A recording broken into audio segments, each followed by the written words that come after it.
You're listening to Orange Blaze, a Florida Trail podcast. I found out that there's no laws in relationship that says you have to wear shoes. You can. People can quit wearing shoes today if they wanted to, and they should be allowed to go anywhere wearing them. And so that's when I started going out more into other businesses and so on and so forth. And you do find people that are, for some reason, want you to wear shoes, and you try to educate them because there is no laws that says you have to wear shoes. No legal laws. The health laws are all for employees, not for customers. Okay. That was Terry, Chief Shoeless Riley, a Florida Trail section hiker, and I'm Misty Ridley Little, the host of the podcast.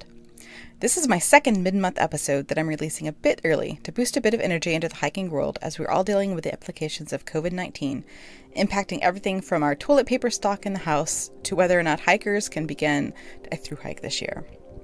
Chief Shoeless has been on my radar to talk to for a while because, as his trail name suggests, he hikes shoeless. Whether he's on the trail completely barefoot or wearing very minimalist type shoes, Chief Shoeless can be found traipsing around both trail and real life barefoot. One of my favorite Appalachian Trail book series is the Barefoot Sisters set, where both sisters hiked south and northbound in the early 2000s along the Appalachian Trail. Those books were some of the first inklings I had of people hiking in minimalist or no footwear. And of course, over the years, I came to know about barefoot running, and of course, the famous book Born to Run. Chief Shoeless chronicles how he got into barefoot hiking, the legalities of being barefoot in a shod world, and some of the issues he's run into being a barefoot hiker in Florida. All right, on to the episode. So Chief Shoeless, so as you were saying earlier, how did you started this shoeless journey like 10 years ago? How did that happen? Like what drove you to that? Well, I retired and moved to Florida and found myself doing, around the house and whatnot, barefoot all the time, and enjoyed it. And one day I stumbled upon an article about earthing. Oh, okay. And found it very intriguing and started doing some research. And the more that I dug into it, then I found a whole subculture of people around the country who actually are barefooters. And then the health benefits. And I was, at that time, a runner, and I had issues with my feet. And so, anyway, one thing led to another. Then I became more and more barefoot, and then I became more brave in relationship to where I went barefoot. And it's been now about 6 years since I've actually worn an enclosed shoe altogether. So, I guess in that transition time, were you did you do the Vibrams and that kind of thing? Did you go from I did do Vibrams, the 5-toed shoes.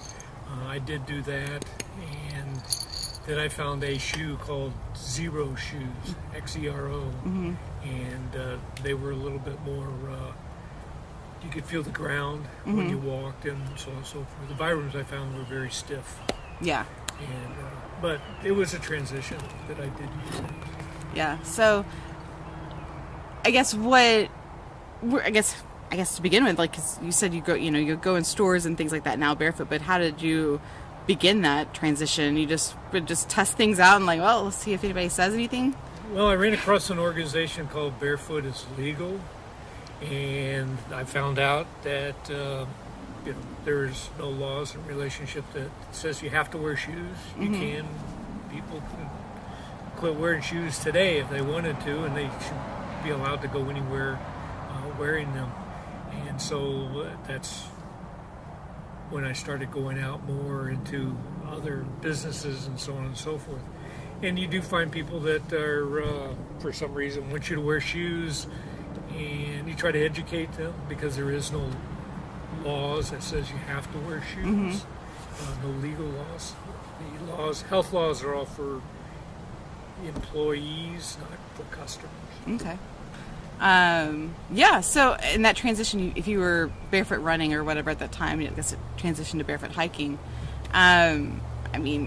Talk about hiking on the trail barefoot. What's it like? Any stumbles and perils and feet issues, and snakes. What do you prepare yourself for all of that? Well, actually, you become more aware of where you walk, is what I found, and what I have found as the more and more that I hike barefoot is that you feel the ground under you, Mm-hmm. and you feel the ground before you actually step, or you step lightly across things that maybe that hurt. I actually have an instance where there was a snake in the trail, and I was walking along, and I actually went to step, and I felt that there was something unusual there, and took a little longer step, and I mean, it was a harmless snake, but yeah, just the fact is I felt and I stepped right over it. You know, it's the same way with rocks or limbs. You just feel more to the earth. The joke in our family is that my wife goes hiking, she has boots, and I avoid all the anthills, and she ends up stepping on all of them. So Because she's not paying attention, and you're paying attention, right? exactly. You know, people with shoes on usually are not paying attention where they're actually walking.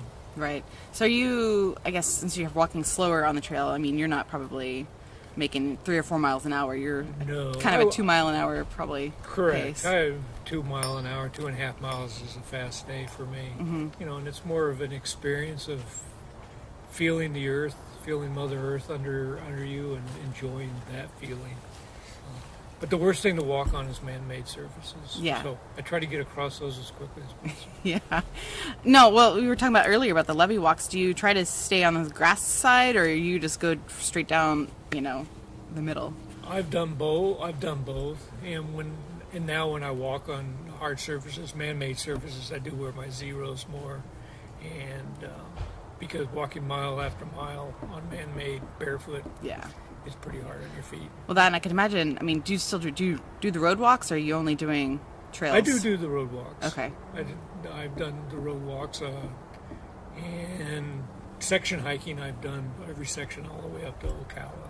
Okay. So the on the road walk, I mean, obviously you're wearing your zeros, but I guess I'd be more worried about glass than anything on those road walks. You haven't had any issues? No, I've never had any issues. There again, you become more aware of where you're stepping. I look ahead in relationship to where I'm walking towards, and I walk more not flat-footed, but more forefoot.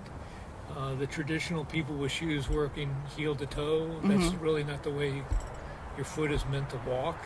It's more mid-foot to forefoot and walk off. And when you hit a surface more in that direction, you're less to have an impact in regards to penetrating your foot. Okay.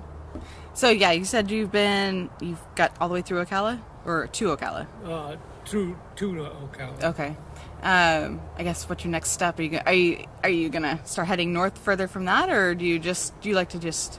Well, right now it's in the planning stage. Actually, it's some thoughts in relationship to going to Fort Pickens in March. Oh, okay. And Hike south. Hike east, south, yeah. and maybe meet some of these hikers that are now Up there. We'll be up there and finishing. Right. Cool. So I guess what drew you to the Florida Trail? How'd you even come out and know about it? Well, I used to live in Arizona, and before I moved to Florida, and I heard about, the Arizona Trail was just starting up out there, and then I started looking into the National Scenic Trails. Of course, everybody heard the AT. Yeah. And so I found out about the Florida Trail, and when we moved to Florida, jumped right into what the Florida Trail was, and been kind of involved with some of the chapters. Yeah. Okay. Since I've been here. So you do some volunteering. What's your chapter? You're in South Florida, right? Well, I was in the Sun Coast. Okay. And we just recently moved up to Amelia Island area. Oh, okay. So really haven't done anything with that chapter yet. Just recently, within the last 6 months. Oh, okay. Okay, I didn't know you'd moved. So right. So a new section of trail to exactly, see up there. Exactly. So a whole new area to explore. Yeah, nice. Yeah, that's one part of the state I didn't really get to see all that much. I went to Jacksonville in that area once, but Right. North of Jacksonville, almost into Georgia. Yeah, you are. Yeah, well, we used to joke when we were on the FT and hiking in North Florida. We were like, I think we're in southern Georgia here. This isn't Florida. That's what people say. It's Yeah. more of a southern Georgia than it is North Florida. Yeah. But yeah, you said you've done Big Cypress 3 times, you said? Yes, this was went to kickoff and I did Big Cypress, and this was my 3rd time going through Big Cypress. I actually of all the trail that I've done so far, Big Cypress and Kissimmee are my two favorite. Okay. Yeah, I was going to ask what your favorite was. Those are good sections. So. But this time was very different in Big Cypress than I've had experienced before because of the low water. Oh, yeah. And the mud. Yeah. I can imagine the mud feels good on your feet, though. Yes, it does. That's why I joked when I left, when I came out of Big Cypress, that I just had a 3-day mud scrub. Yeah. So my feet were tender from the mud scrub. Right. That's funny. Well, earlier you were mentioning about hot spots and stuff. How do you just put your zeros on? Right. When I feel that my feet are feeling tender, and it's kind of like people having a hot spot in their shoe. Okay. Make sure you take care of it right away so you don't get a blister. I don't get any blisters on my feet, but my feet do get tender, and when you're walking, 12, 15 miles in a day. Yeah, right. So on hard surface. So Okay. I put my zeros on. Now, is this a family thing, the barefoot, or is it just you? Just me. Okay. My wife goes barefoot around house, but no, Okay. it's just me. So that's when we go out, and if it's just myself, then I don't wear shoes. But if we're going out to eat or whatnot with a group or with the family, I'll put my zeros on just so I don't cause a scene. You're the odd person out. Right, exactly. Right. Now, I guess maybe some resources for people, like if they want to kind of dabble in barefoot hiking or just barefoot everyday life. Like where would you direct them to? One site is Barefoot is Legal. Zero Shoes has some good educational videos. There's recently been a movie called the Earthing movie that just came out on. That's a good resource in regards if you're interested in. And just Google Earthing, and you'll come up with all kinds of stuff. Okay. Pros and cons. Okay. Yeah. Yeah. Well, I've never come across anybody else barefoot in person. Like I said, I mentioned the Barefoot Sisters. That's the only really person I'm familiar with, and I know people who do like the minimalist shoes for running. But yeah. And it's fun. I encourage people to go barefoot whenever they can, but But as far as hikers, don't just take your shoes off and expect that you're going to go miles without them. Right. You'll hurt your feet. Yeah. No, I do like barefoot. I go barefoot in the house all the time, and I go barefoot in my yard, but we do have some. We have venomous snakes around the area, and so I haven't gotten brave enough for that. I do put some minimalist sandals on to walk around in, but You just got to be aware of your surroundings. That's the thing. If I don't pay attention, I'll be out doing my yard work, and that's the whole deal. Hold on. Being barefoot out there in that environment just makes you more aware. Right. All right. Is there anything else you'd like to share about goals, hopes for the FT, barefoot hiking, anything else? No, I enjoy hiking barefoot. The connection of the earth. I love the mud and the water are my favorites, and I look forward to finishing the Florida Trail over the next couple of years, and the involvement with the Florida Thru Hike. Yeah, has been great. Yeah. Great organization. Do you have a goal for finishing, or is it just open-ended whenever you get to it? It's open-ended, whatever I can, when I can get in the hikes. Wife and I travel probably half of the year outside of Florida, and family and friends, and we're both retired Navy, so we see a lot of Navy friends and grandkids. Yeah. So I get in when I can. Yeah. Well, have you hiked on the AT barefoot or anything? Yes, I have. Okay. I've done some sections of the AT. Most recently, I did Klingman to Newfound Gap. Oh, nice. Right. Okay. And everybody's always intrigued when you walk by and you got no shoes on. Of course. Who is this guy? And I've 2 years ago we were up in the Northeast, and I did a lot of hiking up in Maine. We did some section hiking on a long trail. Nice. All right. Of course, I was barefoot. Yeah, of course. Well, up there, it'd be different when it got cold. You're in Florida all the time, so you're probably walking when it's warmer. But what do you do about colder weather? Well, I have hiked short hikes in the snow in Iowa, visiting family up there. It snowed once, and I haven't really experienced totally cold. But yes, then you would require some kind of warmer wool socks or something like that. Okay. But it's not, the fact is I would put shoes on There's Okay. things to do to protect your feet. Okay. And one of the biggest things in regards to keeping your feet warm is keeping your core warm. Right.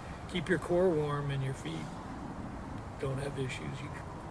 And it's something you have to get used to. Right.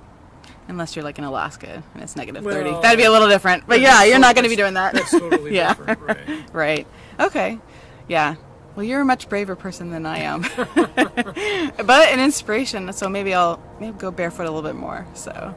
Well, good. Yeah. Good for you. all right. Well, thank you for Thank chatting you. with me. Nice talking with you. Yeah. All right. That's it for this episode. Show notes, as always, can be found at orangeblaze.thegardenpathpodcast.com, and you can find me on Instagram as Orange Blaze Podcast and Facebook as Official Orange Blaze Podcast. If you've got a minute, can you leave a 5-star rating on iTunes? It would definitely mean a lot to me. And maybe a review if you can. All right, thanks for listening, and do stay safe out there, and make sure you're sanitizing your hands and not touching your face.